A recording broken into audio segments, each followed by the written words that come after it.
کردار بنیادی شرط ہے۔ تم پرندوں سے ہی دل بہلایا کرو۔ سپاہ گیری اس آدمی کے لیے ایک خطرناک کھیل ہے جو عورت اور شراب کا دلتا ہو۔ میں تم سے درخواست کرتا ہوں کہ میرے ساتھ تعاون کرو اور میرے ساتھ جہاد میں شریک ہو جاؤ۔ اگر یہ نہ کر سکو تو میری مخالفت سے باز آ جاؤ، میں تمہیں کوئی سزا نہیں دوں گا۔ اللہ تمہارے گناہ معاف کرے، آمین۔ صلاح الدین ایوبی کا یہ خط۔ ایک یورپی مورخین لین پول لکھتے ہیں صلاح الدین ایوبی کے ہاتھ میں جو مال غنیمت لگا اس کا کوئی حساب نہیں تھا۔ جنگی قیدی بھی بے انداز سے صلاح الدین ایوبی نے تمام تر مال غنیمت 3 حصوں میں تقسیم کیا۔ ایک حصہ جنگی قیدیوں میں تقسیم کر کے انہیں رہا کر دیا، دوسرا حصہ اپنے سپاہ اور غریبوں میں تقسیم کیا اور تیسرا حصہ مدرسہ ناظم ملک کو دے دیا۔ اس نے اسی مدرسے سے تعلیم حاصل کی تھی، نہ خود کچھ رکھا نہ اپنے کسی جنرل کو کچھ دیا۔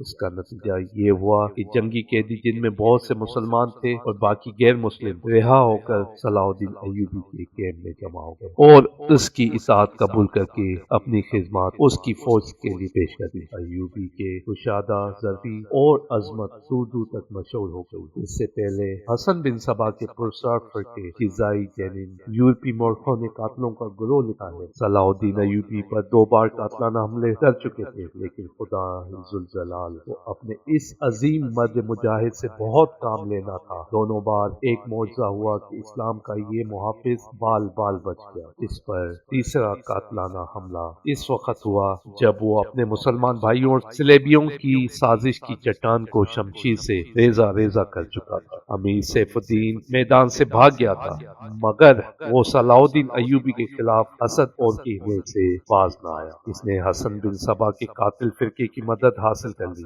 یہ فرقہ ایک مدت سے اسلام کی آستین میں سام کی طرح پڑ رہا تھا۔ اس کی تفصیل تعارف بہت ہی طویل ہے، مختصر یہ کہ جس طرح زمین سورج سے الگ ہو کر گناہوں کا گہوارہ بن گئی ہے، اسی طرح حسن بن صبا نام کے ایک آدمی نے اسلام سے الگ ہو کر نبیوں اور پیغمبروں والی عظمت حاصل کرنے کا منصوبہ بنایا۔ وہ اپنے آپ کو مسلمان ہی کہلاتا رہا اور ایسا گروہ بنا لیا جو طلسماتی طریقوں سے لوگوں کو اپنا پیروکار بناتا تھا۔ اس مقصد کے لیے اس گروہ نے نہایت حسین لڑکیاں، نشاور جڑی بوٹیاں، ہیپناٹائزم اور چب ربائی جیسے طریقے اختیار کیے۔ بہشت بنائی جس میں جا کر پتھر بھی موم ہو جاتے تھے۔ اپنے مخالفین کو ختم کرنے کے لیے قاتلوں کا ایسا گروہ تیار کیا۔ قتل کے طریقے خفیہ اور پراسرار ہوتے تھے۔ اس فرقے کے افراد اس قدر چالاک، ذہین اور نڈر تھے کہ بیس اور زبان بدل کر بڑے بڑے جنرلوں کے باڈی گارڈ تک بن جاتے تھے، اور جب کوئی پرسرار طریقے سے قتل ہو جاتا تھا تو قاتلوں کا سراغ ہی نہیں ملتا تھا۔ کچھ عرصے بعد یہ فرقہ قاتلوں کا گروہ کے نام سے مشہور ہو گیا۔ یہ لوگ سیاسی قتل کے ماہر تھے،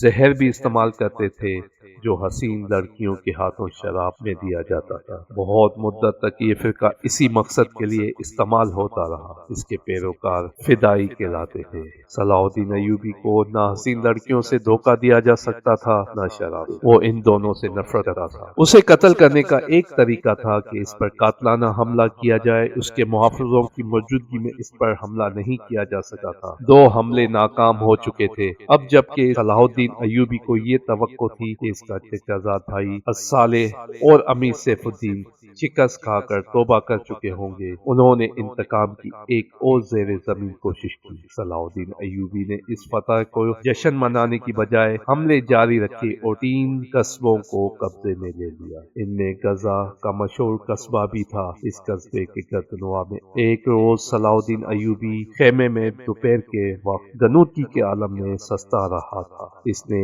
اپنی وہ پگڑی نہیں اتاری تھی جو میدان جنگ میں اس کے سر کو صحرا کے سورج اور دشمن کی تلوار سے محفوظ رہتی تھی۔ خیمے کے باہر اس کے محافظوں کا دستہ موجود اور چوکس تھا۔ باڈی گارڈ کے اس دستے کا کمانڈر ذرا سی دیر کے لیے وہاں سے چلا گیا۔ ایک محافظ نے صلاح الدین ایوبی کے خیمے کے گرے ہوئے پردوں میں سے جھانکا۔ اسلام کی عصمت کے پاسبان کی آنکھیں بند تھی، وہ پیٹھ کے بل لیٹا ہوا تھا۔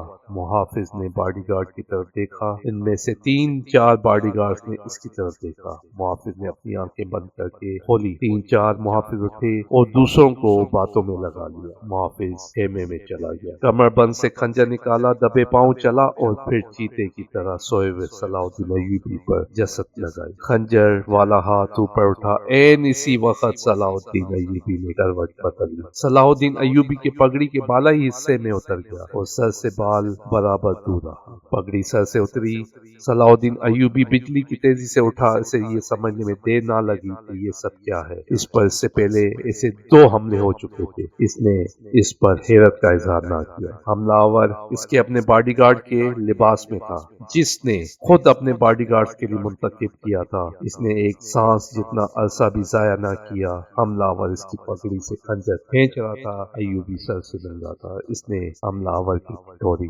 پر پوری طاقت سے گھونسا مارا، ہڈی ٹوٹنے کی آواز سنائی دی۔ حملہ آور کا جبڑا ٹوٹ گیا، وہ پیچھے کو گرا اور اس کے منہ سے ہیبت ناک آواز نکلی۔ اس کا خنجر صلاح الدین ایوبی کی پگڑی میں رہ گیا تھا۔ ایوبی نے اپنا خنجر نکالا، اتنے میں 2 محافظ دوڑتے ہوئے اندر آئے، ان کے ہاتھوں میں تلواریں تھیں۔ صلاح الدین ایوبی نے انہیں کہا کہ اسے زندہ پکڑ لو، مگر یہ دونوں محافظ صلاح الدین ایوبی پر ٹوٹ پڑے۔ صلاح الدین ایوبی نے ایک خنجر سے 2 تلواروں کا مقابلہ کیا۔ یہ مقابلہ 1-2 منٹ کا تھا، کیونکہ تمام باڈی گارڈز اندر آ گئے۔ صلاح الدین ایوبی یہ دیکھ کر حیران رہ گیا کہ اس کے باڈی گارڈ 2 حصوں میں تقسیم ہو کر ایک دوسرے کو لہو لہان کر رہے تھے۔ اسے چونکہ معلوم نہیں تھا کہ ان میں سے اس کا دشمن کون اور دوست کون، وہ اس معرکے میں شریک نہ ہو سکا۔ کچھ دیر بعد جب باڈی گارڈز میں سے چند ایک مارے گئے، کچھ بھاگ گئے اور بعض زخمی ہو کر بے حال ہو گئے، تو انکشاف ہوا کہ اس دستے میں جو صلاح الدین ایوبی کے حفاظت میں معمور تھا، 7 محافظ فدائی تھے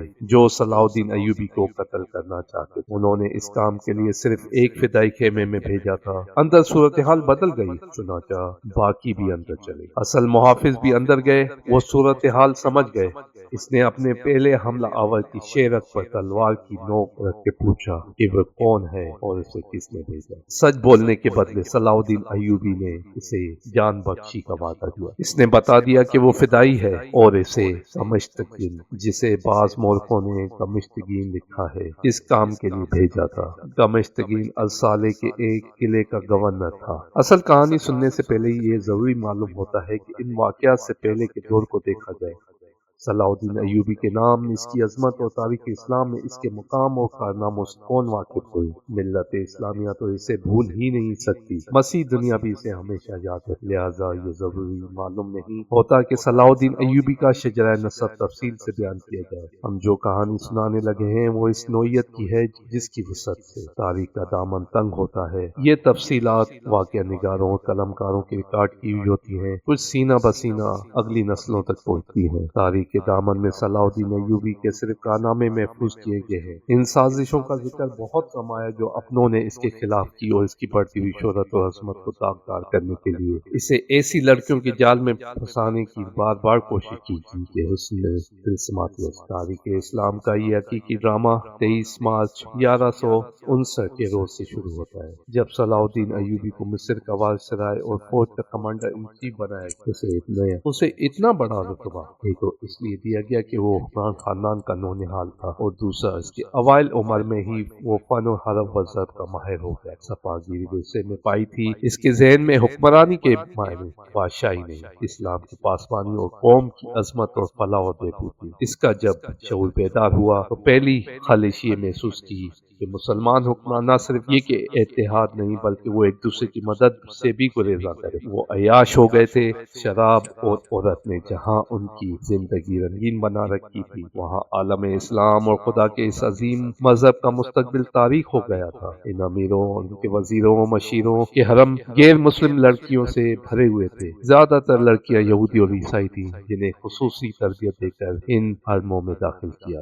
غیر معمولی حسن اور اداکاری میں کمال رکھنے والی یہ لڑکیاں مسلمان حکمرانوں اور سربراہوں کے کرداروں اور قومی جذبے کو دھیمک رکھا ہے۔ اس کا نتیجہ یہ تھا اس لیے بھی جن میں فرنگی خاص طور پر قابل ذکر ہے، مسلمانوں کی سلطنتوں کے ٹکڑے ہڑپ کرتے چلے جا رہے، اور بعض مسلم حکمران شاہ فرینک کو سالانہ ٹیکس یا جزیہ ادا کر رہے تھے۔ جس کی حیثیت گنڈا ٹیکس کی۔ سلیبی اپنی جنگ قوت کے رعب سے اور چھوٹے موٹے حملوں سے حکمرانوں کو ڈراتے رہے، کچھ علاقے پر قبضہ کر لیتے، تاوان اور ٹیکس وصول کرتے۔ ان کا مقصد یہ تھا کہ آہستہ آہستہ دنیا اسلام کو ہڑپ کر لیا جائے۔ مسلمان حکمرانوں اپنی رعایا کا خون چوس کر ٹیکس دیتے رہتے تھے۔ ان کا مقصد یہ تھا کہ انہیں عیش و عشرت میں پریشان نہ کیا۔ حالات اگر دیکھیں تو کیا اس وقت پاکستان کے حالات یا مسلم دنیا کے حالات ایسے نہیں؟ عربوں کو دیکھ لیں، اس وقت فلسطین کی کیا حالت ہے، آپ کو اس چیز کا اندازہ ہے۔